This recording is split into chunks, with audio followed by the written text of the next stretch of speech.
11 years in the NFL, Pro Bowler. TJ Houshmandzadeh, my friend. We got a lot to talk about here. Oh, I got in trouble in Cleveland, apparently. I was all over the newspapers.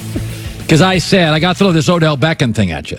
So I said, again, I don't read the Cleveland newspapers. I didn't go online, but apparently I'm all over their sports sections. Because I said, Odell Beckham didn't want to go to Cleveland. He's the most New York, LA, Paris guy in the league. I mean, he vacations in Paris, hangs out with models. He's a superstar. He's an icon. He didn't want to go to Cleveland. Now, I do think he'll work with Baker Mayfield because, I mean, I think the combination will work. But I said, and I got it pretty well sourced. He was not happy when he was told he was going to Cleveland. Again, he'll be a good teammate, but it wasn't his favorite choice. So Cleveland's all worked up. And by the way, fans believe what they want to believe, TJ. I mean, for years and years, Aaron Rodgers said, oh, me and Mike McCarthy are great. And I knew they weren't because I had buddies in the organization. They're like, they can't stand each other.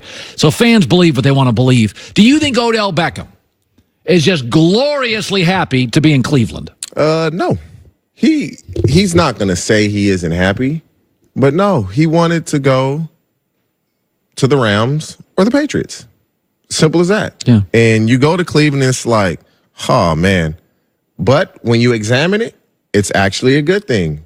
They have a really good quarterback. They have other pieces around him that are going to play well. You don't want to leave New York and go to Cleveland. But when you're in the NFL to play football, he's in a good football situation. So winning will make him happy. If they lose, it's not going to be good. I agree with you. I think it's very combustible. What do you make of Antonio Brown? I mean, he's still taking shots at Pittsburgh. What do you make of that? Man, Antonio Brown is tripping. I don't understand, like, why, dude? It's almost like you get a divorce and you're still talking about your other wife to your new wife. Like, you're done with Pittsburgh. Like, what I don't like about it is this. And I thought Ben played a big part in all of this. Yeah. But Juju and a lot of young receivers, they've been watching Antonio Brown in high school. They've watched him in college. Right. So when you get drafted to the Steelers, you're like, oh, my God, I get to play with AB. You're excited about that. Right. Juju was excited about that. Juju is a good kid. You know him. Yeah, and it's like, for you to come, Juju admitted he cost you guys the game when he fumbled the ball against the Saints. Like, come on, bro, don't do that. Like, why? For what? What do you get out of that? Everybody knows he fumbled. You make yourself look bad. You better play well these next 3 years or you're going to be done. Nobody's going to want to deal with you. Ryan Grant, a level-headed guy, Ryan Clark, excuse me, came out and said, and he, by the way, when an athlete comes out and says this publicly, I believe him. Because a lot of athletes don't want to come out and bang on guys they know. But here's what he said about when he was with the Steelers about Antonio Brown. I knew already that they were going to offer Antonio. And he's walking past, and I turned to the strength coach, and I say, when you give him money, you're going to create a monster. That day in practice, Antonio and I almost get into a fight because he's saying things to Coach LeBeau. He's screaming at Coach LeBeau, screaming at us defensively, don't touch me, I'm the franchise, this and that. Because he already had that mindset, and now with success, with money, these things come. Did you ever play with anybody that you knew they were going to unravel if they got big money? No.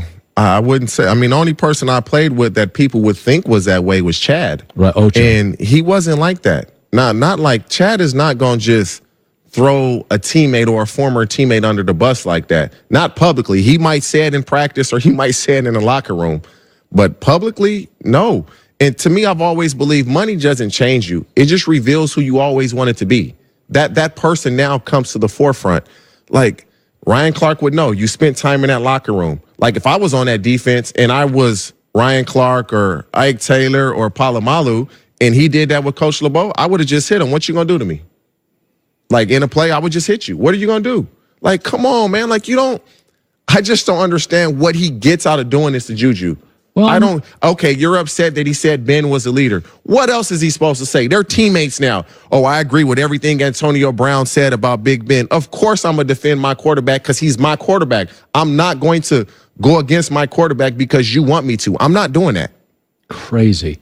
So last week a story comes out from Tyler Dunn. It took 2 months to write. multiple sources, some on the record, some off. Listen, nobody looked good in it.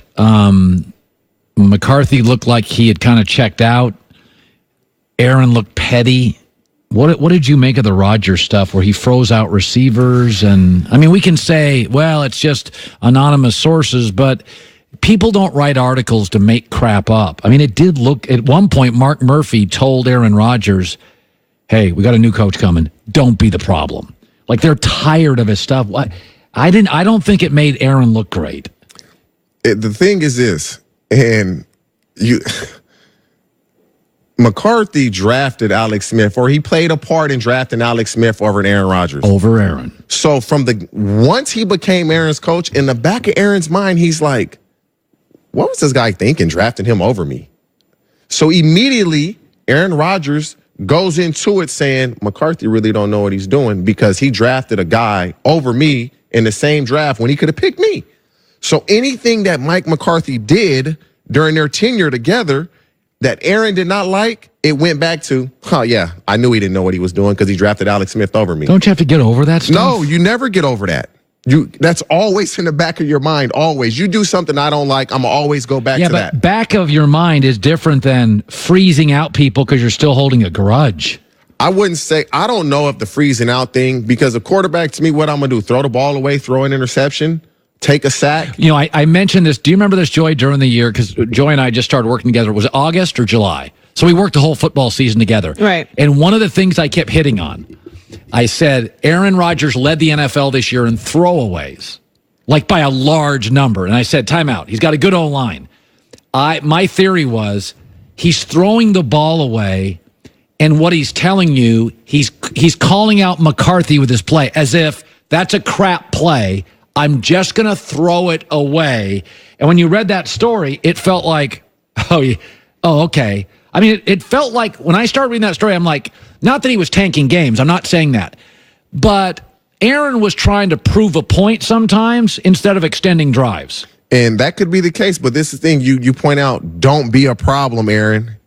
Now, with Matt LaFleur there, Aaron Rodgers has to make this work. Has to. If Aaron Rodgers doesn't make this work, you're the common denominator, Aaron. You're the problem. Right. You're the problem. He has to make this work now. You have to be acceptable to coaching. You have to make sure that this partnership between yourself and LaFleur works and it runs smoothly and things operate on a good level. If not, Aaron Rodgers is now the problem because Mike McCarthy's gone. You're the only one still in this situation. I think it's going to work. I think he'll find a way to repair his image because he knows now if this doesn't work, it falls on your shoulders. Yeah, I have this feeling that Big Ben and Aaron are actually going to have really good seasons, almost like I think LeBron is. Because when a great athlete that still has a bunch left in the tank gets just clobbered by teammates and the media, they spend the next 6 months thinking, okay, I'm going to get in the best shape of my life. I'm going to be totally focused. Big Ben announced the other day, I'm not doing my Monday radio show anymore. And I'm like, that's because AB's been crapping on you. The media's crushing you. People like me crushing you. Le'Veon Bell's crushing you. I said, if I played fantasy football, I would pick Big Ben. I think he and Juju are going to have a ridiculous year because he's going to want to prove we didn't need you. Like, I think Pittsburgh will get buttoned up this year. I really do. It's going to be that's going to be interesting. I agree with the assessment of Aaron Rodgers and Big Ben going out there with a lot to prove. But when you say the Steelers have a lot to prove, everybody does. But that division they're in, man, it's way tougher today than it's a lot. Baltimore is always going to play defense. Say what you want to say about what they're going to do offensively. Cleveland, top to bottom on paper, has the best team in the division on paper. That division is going to be very tough. Good stuff. Good seeing you, bud. Thank you, man. Always a pleasure. Monday, I've got my NBA awards around the corner. Here's Joy with the news. No. Turn on the news. This